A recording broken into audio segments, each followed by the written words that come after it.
আপনারা যদি আমার বাবাকে এমপি নির্বাচিত করতে পারেন, তাহলে আমরা দেশের উন্নয়নের জন্য আমি আমার পরিবার কাজ করবে ইনশাআল্লাহ। আমরা এমন কোন সরকার চাইবো না যারা আমাদের দেশকে শত্রুদের কাছে বিক্রি করবে।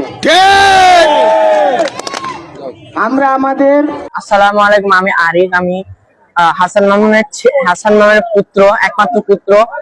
আপনারা আমার বাবার জন্য দোয়া করবেন এবং 12 তারিখে ঘোড়া মার্কায় ভোট দিতে ভুলবেন না। 12 তারিখে আপনারা ঘোড়া মার্কায় ভোট দিয়ে আমার বাবাকে এমপি নির্বাচিত করবেন। আমার বাবা একজন ভালো মানুষ।